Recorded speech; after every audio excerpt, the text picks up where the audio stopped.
Northing. Life on Earth is about a...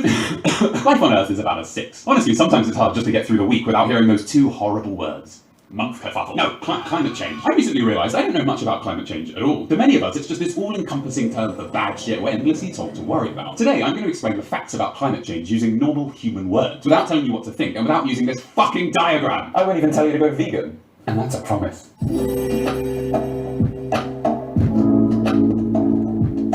Excuse me? Humans obsessively keep track of everything going on Earth, from the exact amount of water a carrot plant needs to thrive to the likelihood of being mortally wounded by a tumble dryer. I mean, we measure raindrops in deserts, whiskers missing from kittens, how toxic is copper, are gloves warmer than mittens. This video has been demonetized for copyright infringement. Where I'm going with all this is one thing humans have been pretty obsessively measuring for the past 100 years is the Earth's temperature. And a great example of this is the British East India Company.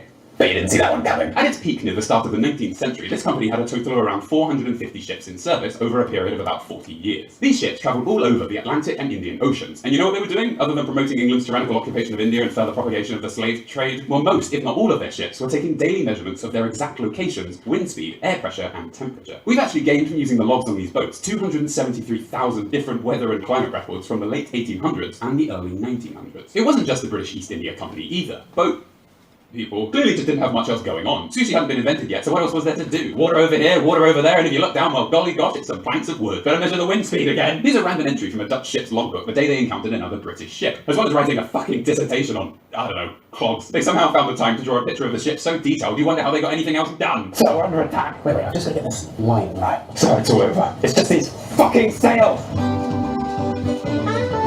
So what we found from our frankly obsessive measuring of the planet is that over the last 100 years or so, things look like they have been getting warmer, as this graph shows. What this generally means is as we go back in time on this graph, it looks like the Earth was on average getting colder, and as we go forward in time, it looks like it's on average getting hotter. The thing is, how do we know what the reason for this is? Well, to work it out, let's look at the kind of things that can cause temperature increases on Earth. Let's start with the most obvious one, the sun. Sorry, it's the sun. So how do we know the sun isn't just getting warmer? No, don't tell me.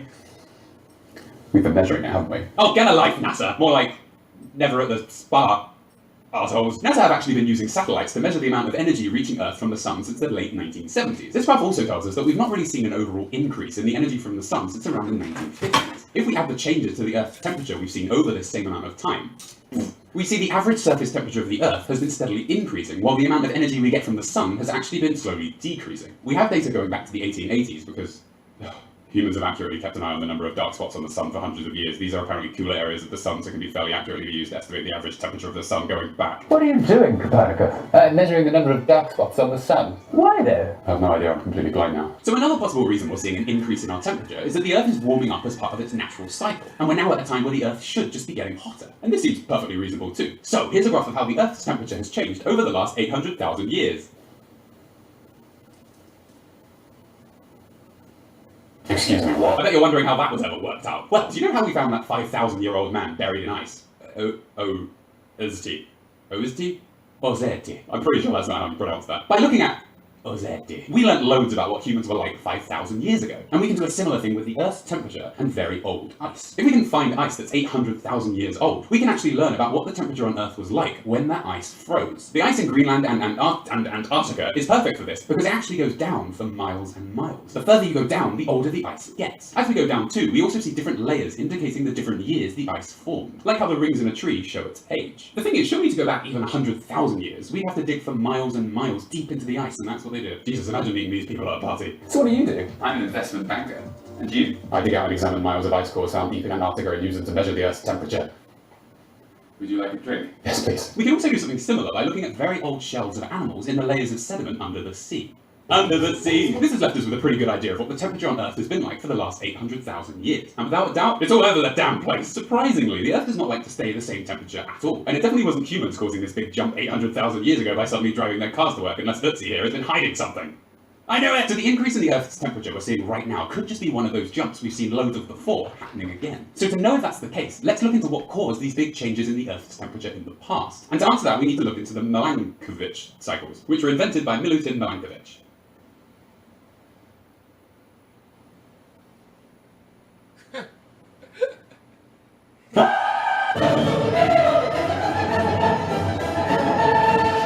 Let's zoom in a bit then and look at a graph that instead specialises on the Earth's temperature changes over only the last 400,000 years instead. Oh, good grief, who makes these graphs? Here, this one is less nightmarish to look at. If we look closely at this then, we can see the Earth's temperature follows a pattern every 100,000 years or so, where it starts around the sort of temperature we are now, then gets colder for around 90,000 years, which is called a glacial. Then it gets warm for about 10,000 years, which is called an interglacial. This is basically where we are now. Things then sort of repeat themselves, and this is just how the Earth rolls.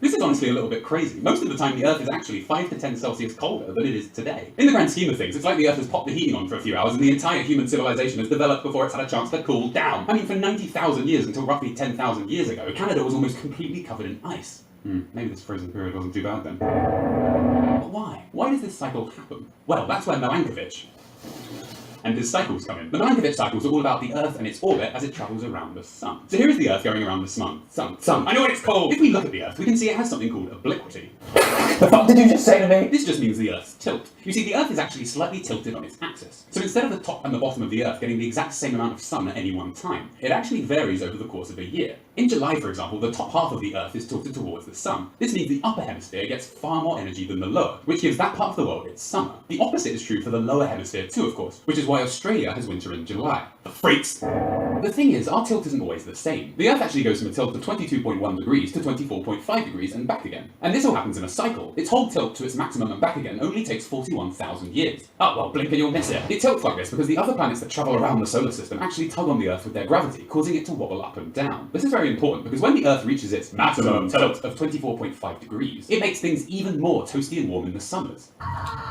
This situation of high Earth tilt is what causes the planet to get warmer and warmer, ending glacial periods and causing these spiky increases in the Earth's temperature. An example of this was around 10,000 years ago. And around that same time, we saw the end to the glacial period going on, and the Earth suddenly got nice and hot, and we were able to properly set up shop. There are a few other things about our orbit that change that result in these sorts of events, but obliquity is we just had our maximum tilt 10,000 years ago when that glacial period ended. We are now actually tilting away from the sun again. The takeaway from all this, though, is that our tilt changes very slowly. A change of just 2 degrees takes almost 20,000 years. Like the sun, the Earth is incredibly stable most of the time, and things change very slowly. As the Earth comes out of its glacial periods like we've discussed, its temperature rises by about 4 to 7 degrees. And this generally happens over the course of about 5,000 years. In the past 100 years on Earth, we've seen our temperature rise by about 1.1 degrees. This means things are getting hotter roughly 10 times faster than we would usually see, at a time where things look like they should be getting a little bit colder. It's like putting your ice cream in the freezer, then opening it later only to find it's caught fire.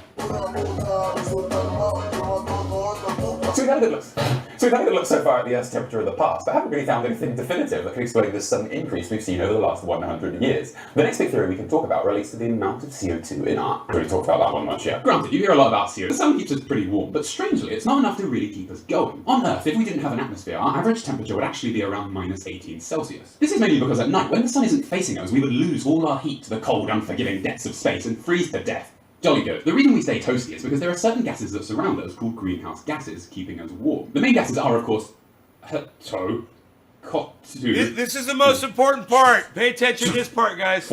Now, you would be right in thinking that these gases should just float away into space. But you see, the Earth is very big. Well, smack my ass and call me Susan. Because the Earth is so big, its gravity holds in all these gases around it and they can't escape. These gases that surround us absorb heat energy from the sun, or heat energy that the Earth gives off, a little bit like a sponge. Then after a while, they shoot it all back out again in all directions, and the Earth soaks up some of this energy, like a sponge. This means the Earth gets much more heat energy fired at it, and things are a lot warmer than they would be without these gases. As a result, the average temperature on Earth is about 15 Celsius, and we can live on it. Just about. Basically, without this layer of gases and their warming effect, we would just be an icy ball floating around in the vacuum of space. We'd be like Mars, and you saw what happened to Jason Bourne there. He had to fertilize his own poo. So that's how CO2 works, and as we've discussed, humans just can't stop measuring things. So here's a graph showing how the CO2 concentration on Earth has changed going back to 803,719 BCE. What is this? Someone's address? Sorry, no, this just means this graph is going back 800,000 years. But again, how do we know how much CO2 was actually in the Earth's atmosphere going back all this time? Well, you know when we dug up all that ice in Antarctica that went back 800,000 years? Well, that ice, just like all ice, has got little bubbles of gas trapped inside it. So the older the ice, the older the gas trapped inside it will be. So all we need to do is extract the air from very old ice, analyse the amount of CO2 in it, and that gives us a snapshot of what the atmosphere on Earth was like when that ice froze hundreds of thousands of years ago. Interestingly, when we look at this graph closely, we find that over the last 800,000 years, the amount of CO2 in the atmosphere and the average temperature of the Earth seem to be very closely related. Generally, when the temperature of the Earth goes up, so does the concentration of CO2, and vice versa. But if we were to overlap these graphs, like some sort of mad graph scientist, then zoom in, we see something very interesting. Now, I've tried to shield you from particularly boring graphs so far, but this one, it must be done. I'm removing the bag. This is a graph of the warming that took place at the end of the last glacial period that zoomed in on. The red line here is the temperature in the Antarctic, and the blue line is the Earth's CO2 concentration. When the Earth warmed up 20,000 years ago, we can see that it first got warmer, then CO2 levels started to rise. We can see a similar thing here in this equally unpleasant graph. In several instances over the last 800,000 years, it seems the Earth's temperature first dropped, then the levels of CO2 in the atmosphere dropped. What all this appears to mean is CO2 does not drive the Earth getting warmer or colder. Holy fuck, it's a smoking gun! This is a very important point, especially if you're skeptical to current claims that CO2 is what is causing the temperature to rise. You see, if we look at what's going on today, it looks like CO2 levels started increasing in the late 1800s, and then we began to see an increase in the Earth's temperature shortly after. To understand everything that's going on here, let's look into the temperature rise at the end of the last glacial period. As we've discussed, this increase was likely caused by the Milankovitch cycles making the summers on Earth much hotter. But what does this have to do with CO2? Well, the answer to this can be explained using Coke. Oh, finally. Okay, so here is a cold can of Coke. This represents the chilly Earth before the Milankovitch cycles warmed it up a bit. And here is a slightly warm can of Coke. This represents the Earth after the Milankovitch cycles warmed it up a little. Now, before we start our experiment, we need to know that gases can dissolve in water in almost the exact same way salt can. Coke is effectively just flavoured water with lots of CO2 dissolved in it, and this makes it bubbly. When we open a can, CO2 comes out of the liquid and escapes as a gas. But a fascinating property of most liquids is the colder they are, the more gas that can dissolve into them. This is just a law of nature and is explained in a branch of chemistry called physical chemistry. But it's bullshit, so don't study it. I really hate physical chemistry. So when I open the cold can ASMR style, but when I open the warmer can ASMR styles, we have noticeably more CO2 being released. I really didn't think that would work. This is because warm liquids can't hold on to as much gas as cold liquids. This is why a warm can of Coke will give off more gas. What I'm getting at here is that after the Milankovitch cycles caused the Earth to warm up a little, the seas would have had to have started releasing more of the CO2 they had dissolved in them, since warmer liquids can't hold on to as much gas. This is likely to be part of the reason why we see an increase in CO2 concentrations on Earth just after we see a temperature increase. This is also quite relevant because kickstarting the end of a glacial period actually needs quite a bit more heat than what we would get from the Earth tilting an extra 2 degrees towards the sun. You see, many of the recent glacial periods have lasted around 90,000 years. Coming out of them definitely seems to require a bit of extra oomph.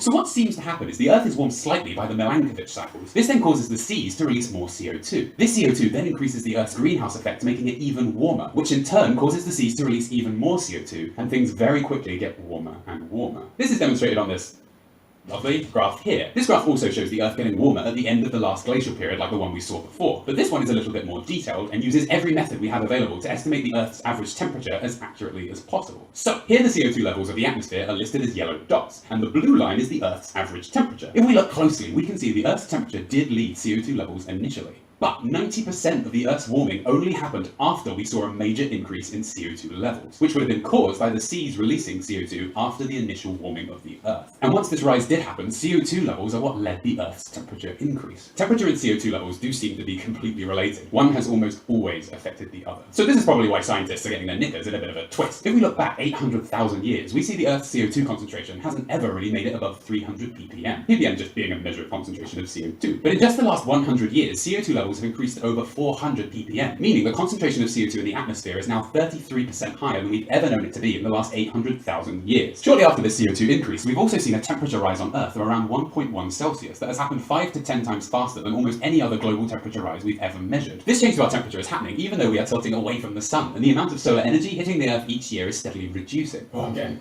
pretty. I don't know if I can handle it. So clearly carbon is one sick son of a bitch. But where is it all coming from? And is it really the only thing that could be making the Earth warmer? There's a fancy graph on Bloomberg that does quite a colourful job of this, and that's what matters. No need for a paper bag here. This graph first shows the temperature changes we've seen on Earth since 1880. It then maps on the same graph a collection of possible causes. Here, for example, is the estimated heating and cooling effect that the sun's orbit will have had on our temperature over that same period. The same has been done for the effects of volcanoes, deforestation and land use, and even the ozone layer. All of these effects combined don't seem to show any significant impact on the CO2 or temperature changes we're seeing on Earth. Based on what we know about CO2, how it has affected our temperature in the past, and a lack of any other culprits, CO2 is generally deemed the most likely cause for the increase to the Earth's temperature we've seen in the last 100 years. In that case then, it's important to look at why the levels of CO2 in the atmosphere are increasing so much. And if you were to go with what everyone else is saying, you'd probably hear the words fossil fuels. But what are fossil fuels? Fossil fuels are basically just plants and animals that died millions of years ago. Over time, these animals sank into the ground and eventually turned into coal and oil. This happens because coal and oil is mostly just carbon, and plants and animals too are mainly carbon. That's what people mean when they say we are carbon-based life forms. When we burn these carbon-based fuels for energy, the carbon in them reacts with oxygen, carbon dioxide is made, and the circle of life is complete. The reason a lot of people are saying burning fossil fuels is the cause of the increase of CO2 in the atmosphere is because we only really started burning them in bulk around this sort of time period, which we call the Industrial Revolution. This is when trains and factories really started burning coal and oil and gas for energy. Very shortly after this is when we started to see the increase in CO2 in the atmosphere, which we're still seeing today. But again, how do we know it was the burning of fossil fuels that caused this increase in CO2? It could just be a coincidence. Well, there's an interesting fact about the air around us that may provide some answers. You see, when air floats up into the sky, it actually absorbs cosmic rays from space. This eventually causes this air to contain a very small amount of carbon that is radioactive. This is called carbon-14, and all the fresh air around us contains a tiny amount. The carbon in fossil fuels, however, has been trapped away underground for millions of years. This carbon hasn't seen cosmic rays for a very long time, so it contains almost no carbon-14. This also means whenever fossil fuels are burnt, they produce CO2 gas that has almost no carbon-14. This graph shows us the average amounts of carbon-14 that have been present in our atmosphere since the 1880s. Over time, we've seen the levels of carbon-14 steadily reducing since the Industrial Revolution. This indicates that the atmosphere is being filled with carbon dioxide that has much lower levels of carbon-14. And the most likely source of this CO2 is from burning fossil fuels. Even more interestingly, we were only able to measure this effect until the 1950s, which is when we started detonating nuclear bombs on Earth. Because these bombs make the air around us substantially more radioactive, we can no longer really rely on this method.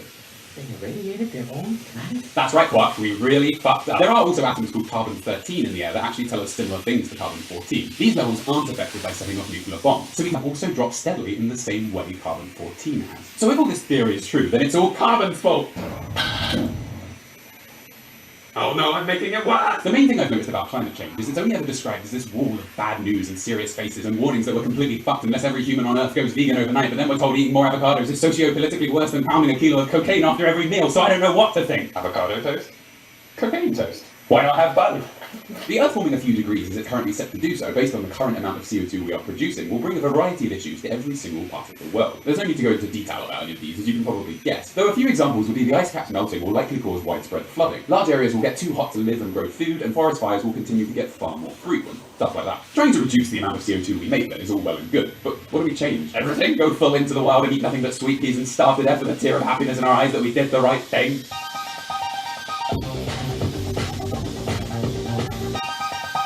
A lot of the information and graphics coming up were provided by Dr. Simon Clark, and if you're interested in these types of videos, he makes them a lot more regularly than me. So please do have a look. So here's a rough breakdown of where all the human-produced CO2 comes from. See, if we're going to trim things down, we must first inspect the stems. The main thing to note here is that 72% of all our CO2 emissions comes from energy use. Oh, simple. Yeah. Energy use is such a big chunk because so much of our energy comes from burning the big bad Fs. What? Oh, fossil fuels, sorry. If we expand this, we can see that 43% of this chunk is from making electricity and the burning of fuels such as natural gas, which is also a fossil fuel, for heating and cooking. A whole 17% is also from transport, so cars and planes and boats and such. Here is the area we must focus on first, simply as it's the biggest area. To reduce this whole delicious size, we must first simply use less fossil fuels and more renewable energy. Now this all sounds like a lot of fairy tale perfect world shit where we power cars on princess farts and happy thoughts. But if we look into it, renewable energy is stuff like biofuels, solar panels and wind turbines. It's called renewable because once it's set up, it can make energy effectively forever. We take energy from places like the sun and the wind and use it to make power. We don't have to dig giant holes in the ocean or deserts to mine coal or suck up oil, and we have an endless source of low-cost energy. And that's because renewable energy is not this economic hole of depressing expense. In 2016, the fossil fuel industry was subsidized $360 billion by governments to keep it on the path it's on, versus renewable, which was given $140 billion. Renewable energy was subsidized less than half of fossil fuels, even though in America, renewables are by far the fastest growing energy resource, and solar energy is the fastest growing in the world. And because it makes economical sense, the transition is happening. In 2016, 26.5% of the world's electrical energy came from renewables. This is due in part because 146 of 197 countries have set targets to increase renewable energy for electricity. Green electricity is hip. Dog. But this is only for electricity. It doesn't include natural gas for heating and cooking, which is a huge part of this deadly but delicious pie. Only 10.3% of the energy we use to produce heat is from renewable sources. This is likely because renewable gas is less trendy. Only 48 countries have set targets to use increased amounts of renewable gas. The same is true of transport. Only 0.3% of our cars and planes and such use renewable energy. As you can probably see that a big part of this is all Politics. Oh, my favourite. It's largely down to politicians and governments to choose to start building more renewable energy sources, stop subsidising fossil fuels so much, and instead start subsidising renewable energy. Ha ha ha ha! Yeah, like that's never gonna happen. This may seem obvious, but most parties in any election release a document outlining all of their claims. All you really need to do is search for terms you care about, like renewable, and you can compare the pledges and see who is doing what. I did this for 2 of the leading UK parties' most recent documents, and as we can see here, one of our leading parties clearly doesn't give a flying toss. To switch, I searched 100% green energy provider and found a comparison page that listed companies by how much of their energy is sourced from renewables. The best one to find is one that provides 100% green electricity and gas, which as we discussed isn't a huge priority. Wait, who put that there? I'm going to do a charity stream on this channel next weekend, starting Saturday the 11th of July at 12 PM UK time. This will be to raise money for the international charity Solar Aid, which provides solar-powered lights to Malawi and Zambia to reduce the need for the burning of expensive, dangerous, and polluting kerosene lamps. As I said, he does not want to stay. As I said at the beginning, this video is entirely non-profit, so I'll be personally donating £8,000 on top of whatever we raise on Saturday. In the stream, I'm going to be playing Banjo-Kazooie all the way through, even if it takes all night. Even Sid will be there, so it will definitely be worth turning up. Finally, let's talk about the cow in the room. The Spectre burger at the feast, the beef in the mouth. Stop! Now, I'm about to suggest that if you aren't already, that you don't go vegetarian or vegan, so hold on to your horse. Me. You see, agriculture and the production of food is the next biggest cause of CO2 emissions, which makes sense given that we all, eat food. But what foods produce the most CO2? Here are a selection of foods and the average amounts of CO2 they produce per kilo of that food. So right out of the gate, cows produce the most CO2. Now this is because cows mostly eat grass, and grass is basically inedible. This means cows have to ferment grass in their numerous tum-tums, which in turn creates methane gas, which they then burp or fart out. This is troublesome because methane is actually 84 times more effective at heating the earth than CO2 is. So this is why everything to do with cows is pretty large. Animal farming is generally the biggest contribution because animals fart a lot, need a lot of food, and need big fields to pasture. Is pasture a verb? Generally, fruit and veg are the low offenders because they're just plants. Now, I'm a vegetarian and have been since I cooked the beef Wellington, and I swear these two events are completely unrelated. The thing is, people don't want to go vegetarian or vegan, and honestly, I don't fucking blame them. Look at this delicious chicken. I also think nothing puts people off this topic more than being told by a total stranger what they should and shouldn't be eating. All I hope to do is show you these stats and let you make up your own minds based on what you want to do. It seems the best starting point for anyone who wants to get involved in this is to simply try eating less beef products or products relating to it. Interestingly, poultry is far less responsible than many other foods. So giving up cheese, for example, in place of eating more chicken also makes perfect sense if that's what you want to do and you don't mind executing a few chickens because fuck chicken! The point is, if you want to get involved, just mess around with your diet. Throw in an asparagus occasionally just to totally fuck with your palate. And that's it really. I hope you enjoyed yourself and learned at least one fact. Something.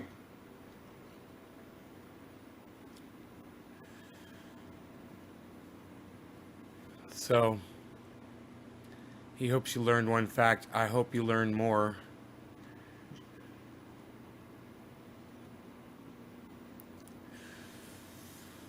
I saw that popped up on my YouTube feed, so I watched it and I said, you guys need to see that because,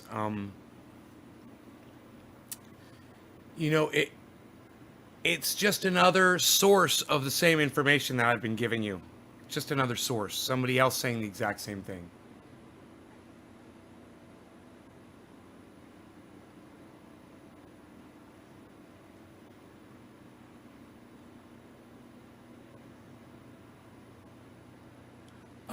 Yeah, I wouldn't use a LED. I'd use a 600 watt high pressure sodium. I wouldn't go LED. But, if you're gonna use LED, you're gonna use LED, bro.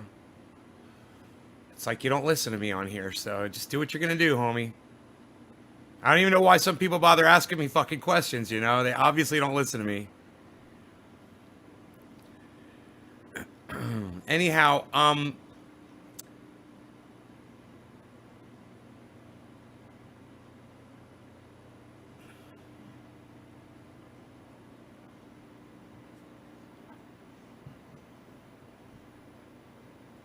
Scott.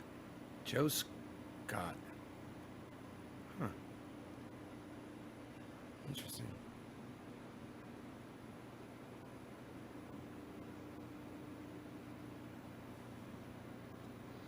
Close that.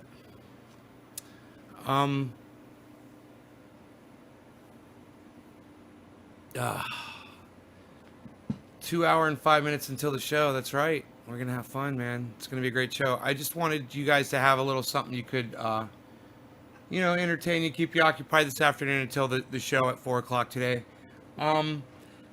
It's too bad that more people don't stay and listen to this very important information. It really is. You know, I wish I knew who the people were who don't want to hear that the world is fucking ending and that they're too much of a pussy to hear the fucking facts, so I could fucking block them from my show. You know, if you're one of those fucking pussies that didn't want to watch that video because the information is too fucking real for you, then I'm too real for you. And you're too fucking fake for me. And you're too pussy for me. So get the fuck out of here. If you just popped in because you noticed the fucking informational video was ended. You know? The rest of you, let's get high. And it's just, it's really disappointing to me how ignorant some of my audience is. I give you a video, it's going to tell you everything that I've been telling you. It's another source, and just people just don't want to fucking hear it. You know, you just don't want the facts. And it just blows my mind that my audience doesn't want the fucking facts. Hey, Slowski, what's up? My own audience. Hey, Doc, I love your avatar. My own audience, you know? I tell you, this is the perfect video. You guys should all watch this. And, you know, I could get you guys 19 of you to stay, and that's cool. The 19 of you guys. And the people who left and came back because you didn't want to watch the video, you guys can suck my dick. All right? If that's why you left. If it's not, I don't want to fucking hear from you. I don't give a fuck. All right? I'm just saying. If there are any people out there that saw that was a video about climate change and you didn't want to hear it, you're not my friend because you're not a friend of fucking humanity. Because you want to ignore the facts. You're a fucking piece of shit. Now you're like, oh, but nay, there's nothing we can do about it. You told us, you're right, there is nothing we can do about it. But you know, you can always listen to the facts and you can always listen to the fucking truth. And that's what I try to bring you. And you should always listen. I wasn't here for the video, no balls. You know, and you should always want the truth, guys, you know? Don't be a kid fucking believing in Santa Claus. We've grown past that, man. Cyber style, no law regarding cannabis. Cannabis isn't just for all. Cheers, everybody.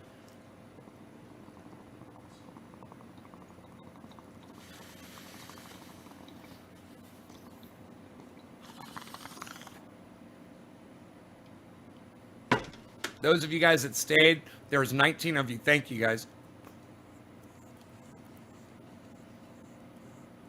I was doing laundry and dishes.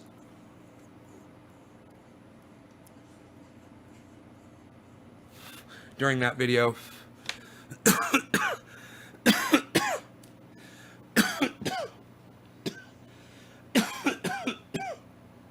It is so hot outside. It's not about worrying, it's just people should know. Not about, well, there's nothing we can do about it, so worrying doesn't fucking change a goddamn thing. But you should at least not be a fucking idiot going into it. You should at least know there are some steps you can take, and that if you're going to, you need to do it now. You need to start working towards that now and not wait until it's too late. That's my message. You know, it's all about preparing yourself, like Frankie here says. You know, being prepared. Why are you wearing black then, my guy? Timbo. Yeah, that doesn't even fucking make sense.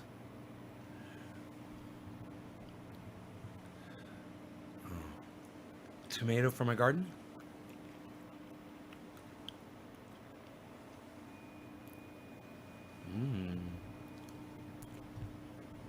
As they ripen.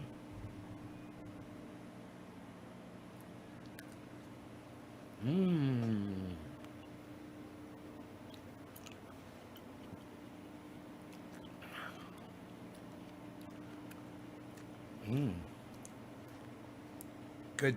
Oh, you want one? You want tomato? There you go. You can have one too. Rogan says I want a tomato.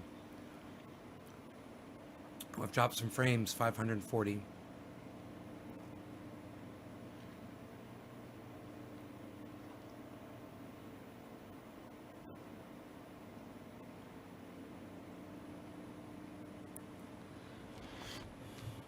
Did you guys?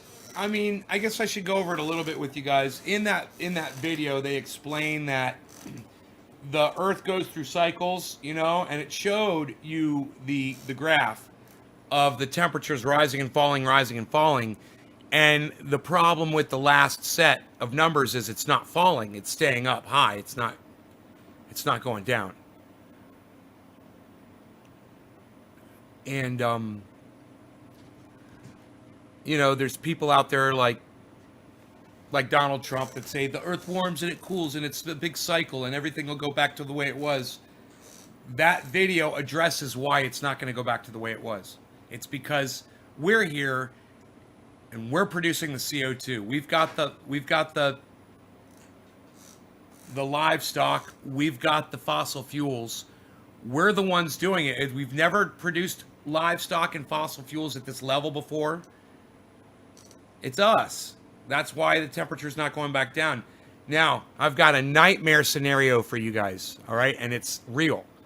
California has just gone past the 2 million acre burned for the fire season. That means that we broke the record. It's the hottest fire season on record ever. And we're not even into the 2 hottest months yet. September and October. That's when the worst fires break out, when it gets super hot. These temperatures that we've got right now, 100 degrees 2 days in a row. Everything is dried out. There's no water on the ground.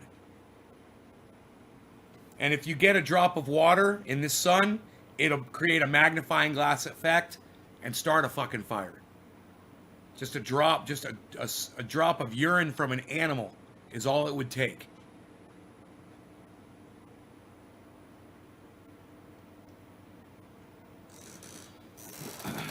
Two more hours. 2 hours. Graham will be here in 2 hours.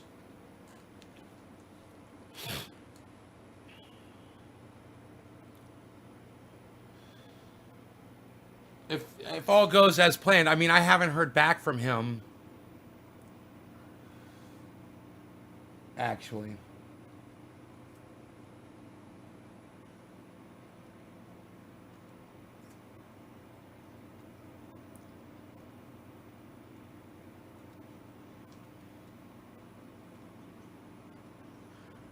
Skype was crashing my computer. After I fixed the, I was having problems with the bad blocks of data, and I got some additional software to help with that, and it's fixed that problem.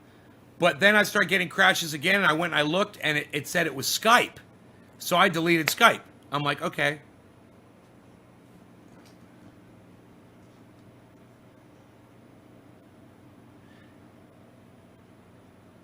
Yeah, Timbo, call me Nay, bro, anyway. I don't know what you're saying is not quite true. Google North American buffalo.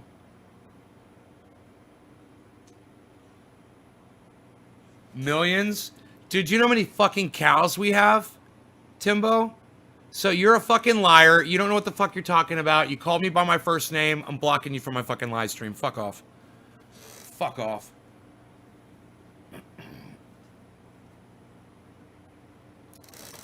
The radio was playing Cardi B songs today because of all the drama. Oh, good for them. Everybody's capitalizing off of Cardi B's politics. I love it. Everybody fucking profits, man. Everybody wins. Hey, Mr. Brimer.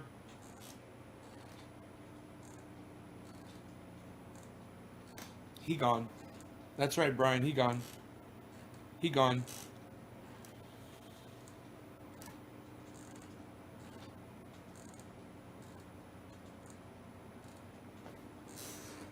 A guy seems to think that buffalo disproved the fact that livestock raised CO2 levels. We just watched a whole movie that explained all of it. And then somebody comes in here, and that's exactly why I show you guys these videos. So when some fucking cunt idiot pedophile like that comes into our live stream and lies, you all know the truth. You all knew the truth. Every single one of you. When that motherfucker came in and said, oh no, it was, don't you know, there used to be millions of buffaloes, so it's not true. Not a single one of you spoke up. I had just given you the goddamn video, and not a single one of you spoke up about it. So speak up, man. Open your mouths, man. Be more proactive. Put these idiots in their fucking places.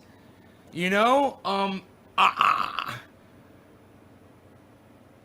want you guys to have a voice, man. I don't want you guys to sit around and fucking be worthless. You know, when you guys don't say anything, when someone comes in and says that, it kind of hurts my feelings. You know? I wish you guys would engage with people like that a little bit more. Maybe you guys didn't see it. That's cool. I probably blocked him. Before you got a chance to see it. I'm not even thinking. I blocked the guy pretty quick. But he had it fucking coming.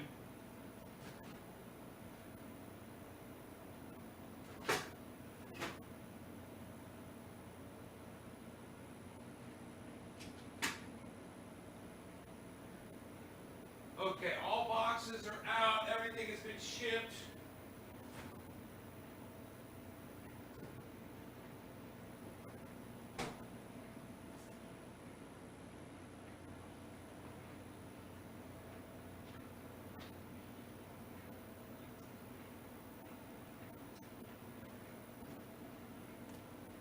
This is what I put in my coffee, if you guys wonder. Cold Stone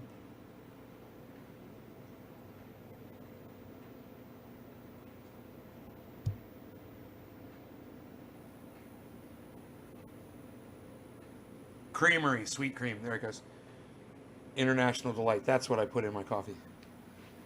You can't see all the comments? Yeah, I know. I figured. But now you guys know. The next time you're on social media and some idiot fucking tries to tell you that their explanation for rising CO2 levels is, oh no, CO2 levels aren't rising because we've had buffalo. We used to have millions of buffalo here. You guys know what to tell them.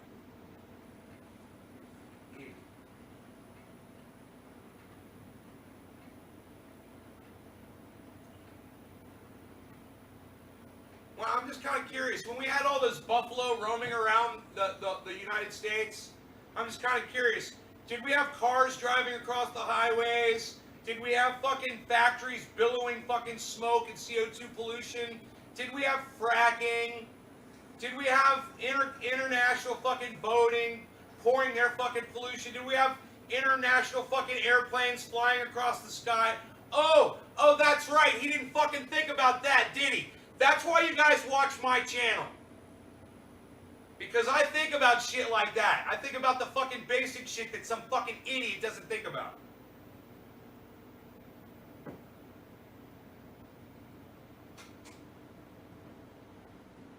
I don't mind y'all being fucking stupid. I don't mind anybody being a fucking idiot. I understand, man. I understand uneducated morons. I do. But when you're an uneducated moron and you try to fucking tell me that I don't know what the fuck I'm talking about, so you can spew your bullshit to my audience, that's when you get blocked instantly.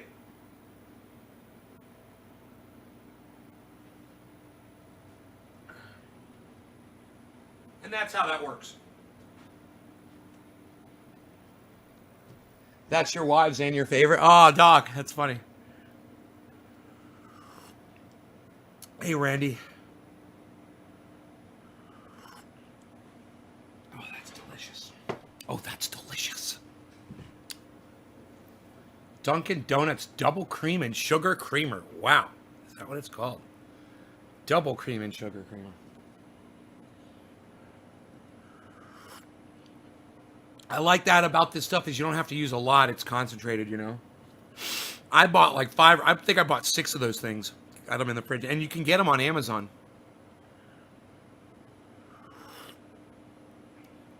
They will spoil. You have to refrigerate them. They ship them to you in a refrigerated box.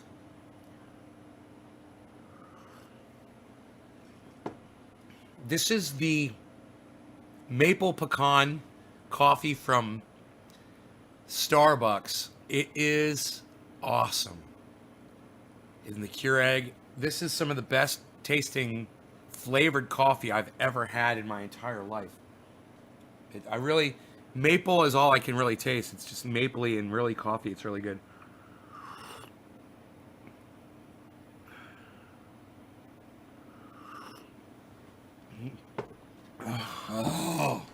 I wish it was that big, man. So we got the Roadster here. I built a stair for him so he can get up in the Roxer, and he's already used it. So it's just an old air conditioning unit that I screwed a towel into to put a pad on top so he can just hop on that and then hop in the Roxer. Oh, I said Roxer and he perked right up. You see that? So his eyes, I'm hoping it's all the smoke. His eyes have been crudding up more than usual, and I'm hoping this isn't a usual thing, like, for him. I'm thinking maybe it's from the smoke in the air, from the fires. It is smoky as fuck outside today, but I keep up with his eyes, man. I'm on it constantly.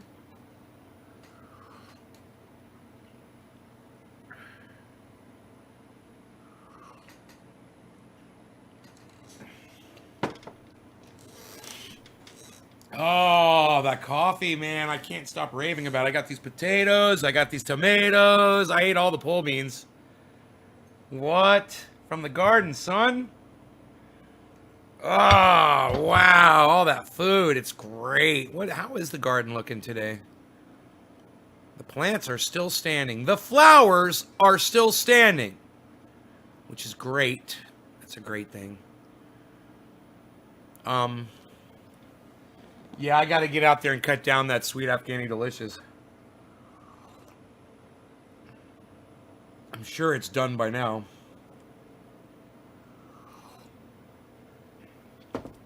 Alan, I really wish you would contact me on Twitter instead of mentioning this on the show, okay? Send me a message on Twitter about that. All right, I'll gladly send you your tracking information, but from now on, any questions about shipping or anything having to do with naysgarden.com, you guys text me on Twitter at naysgarden. It's the only place I'm going to talk to you guys from now on. All right? This is not my storefront. This is my podcast. My storefront is naysgarden.com.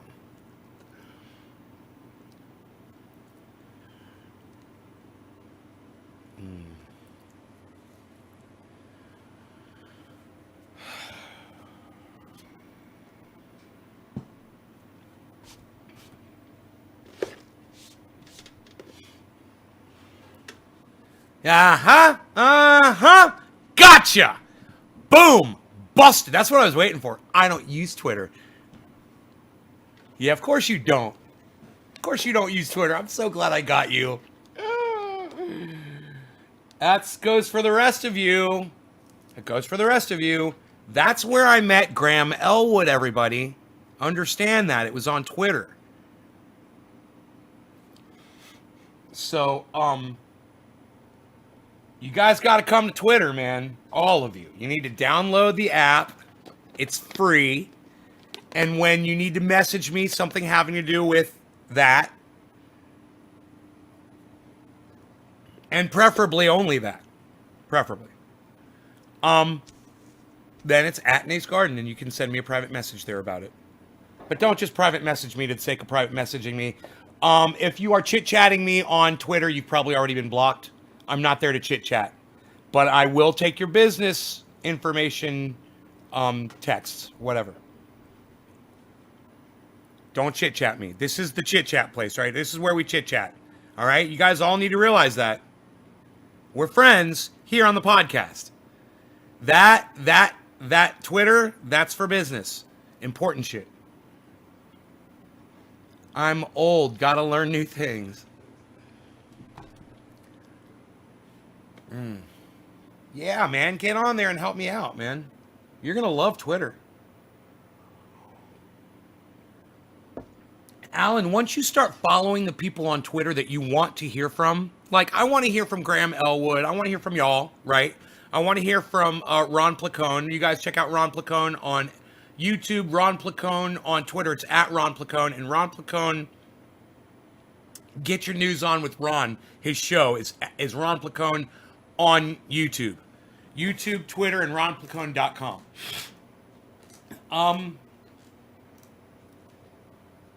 We are conquering the world from Twitter, man. It's working. Yeah, Doc's like, I deleted Facebook. I mean, I need Facebook to broadcast to. I mean, especially now, YouTube's got my channel down for another 10 days, I guess. They rejected my copyright. I'm like, I don't know why. I'm like, you won't even show me what it is I did. I mean, I know you don't have to, but it would just be nice if I could see what it was I fucking did on a grow update, I guess. Watch these plants fucking after a feeding or something like that. From 2017. Quarter of the hour. Cannabisism, tisms for all. No law regarding cannabis. Cheers, everybody. Cyber style. Cyber style. We got Graham Elwood here in an hour and 45 minutes.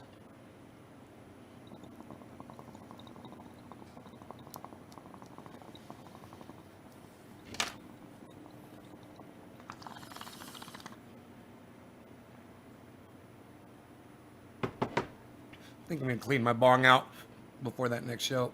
It's clogged. Hey, Cobra Dad, what's up, son? How's your foot, man?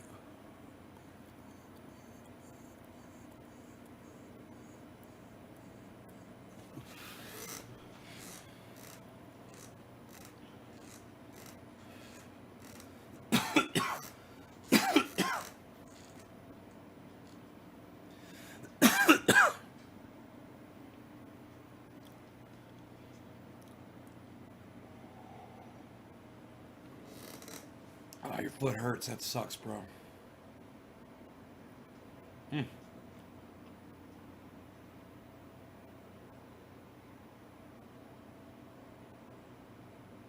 hope you're putting the pain oil on it, man.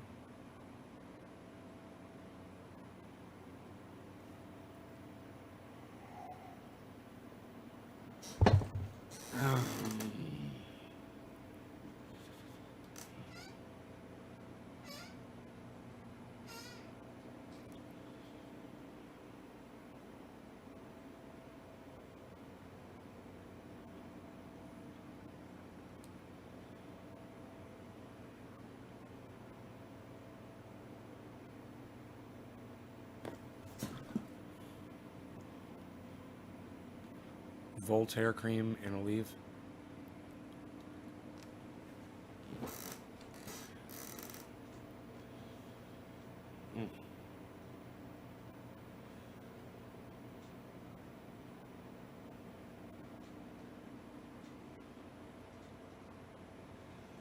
God, I'm up here walking on these goddamn stairs and mountains all freaking day, bro. It's a miracle that shit hadn't happened to me. Oh, you're out of triage oil? I'll send you some more. You gave out a bunch, didn't you?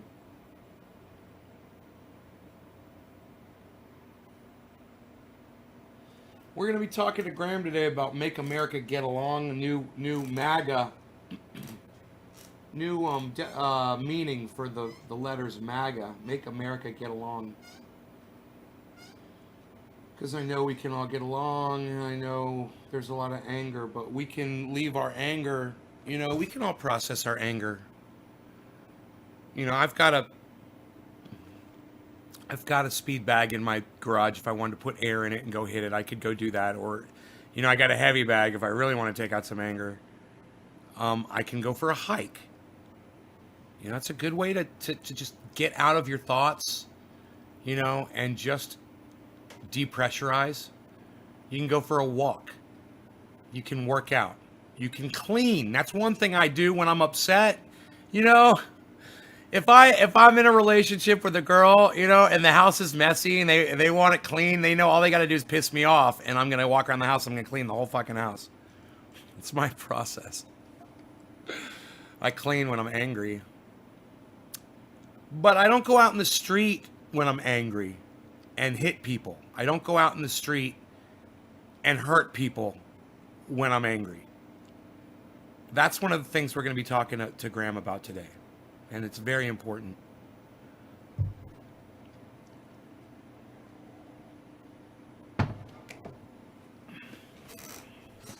Oh, yeah, Rogan likes it in his ear, man. I put it in his ear, and it soothes all that. He's got that buildup in there.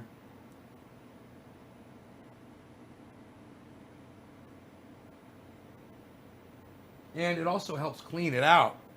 When I put the oil in there, and I come back like a half hour later, it all breaks apart a lot easier. It softens it up. It's almost like, you know, like the way it works on psoriasis. All right, Teresa.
There is this woman on. There's this woman on the internet. She's a black woman. She's morbidly obese. And she's teaching a class, and in it she tells people that all white people are racist, and she's got it written up on a sign. It says all white people are racists in like big letters. And I'm like, well, I'm just not going to take the word of somebody who thinks that overeating doesn't make you morbidly obese.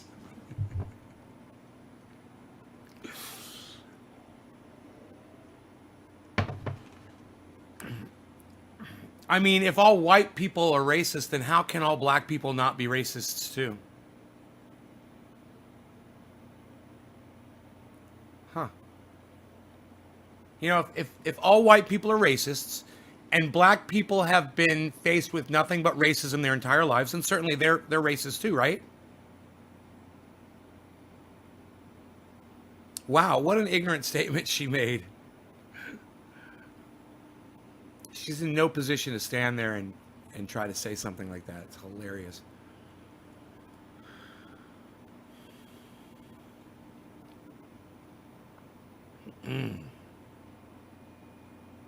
How fucking ignorant.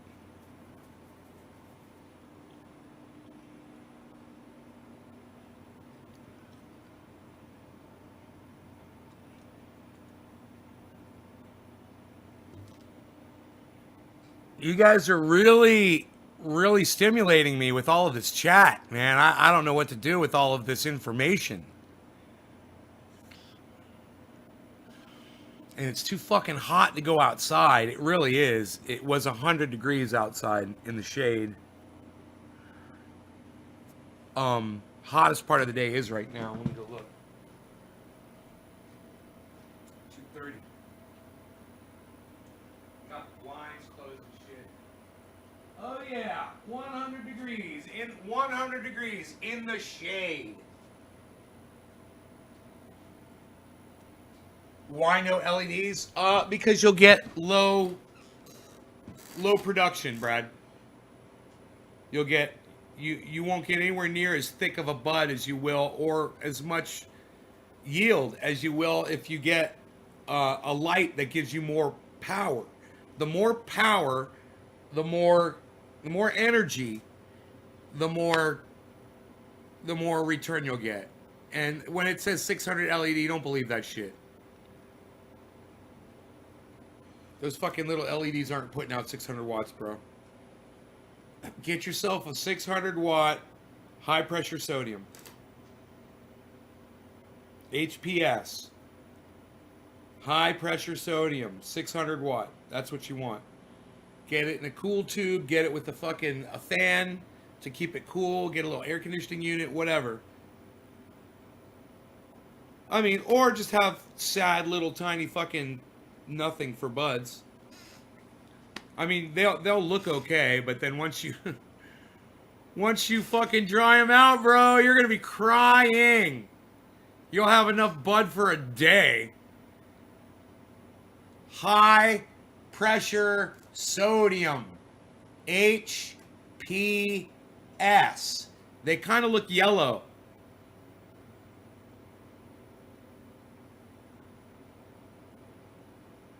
They have double-ended bulbs, man. They have a cool tube in them that runs fan through the fucking the light is in the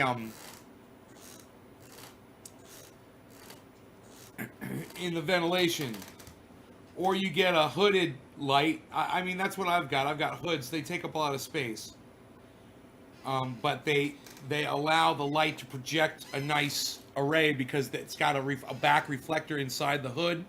So those reflectors spread the light out nice. And you end up getting more bang for your buck when you use a hooded reflector like that.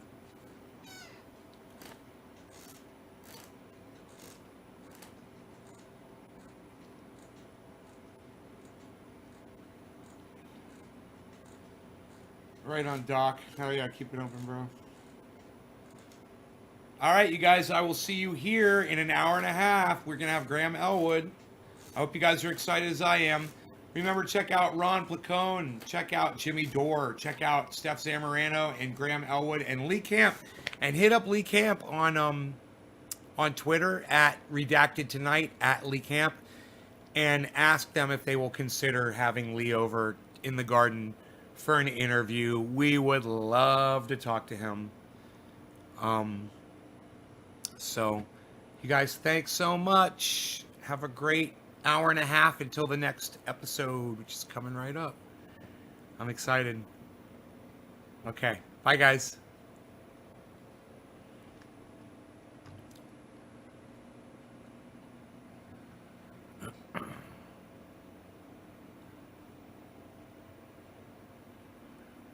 Hey, look, even Frankie's waving goodbye. Thanks, Frankie. Frankie's helping me out. Be prepared. Sydney, Nova Scotia. Be prepared.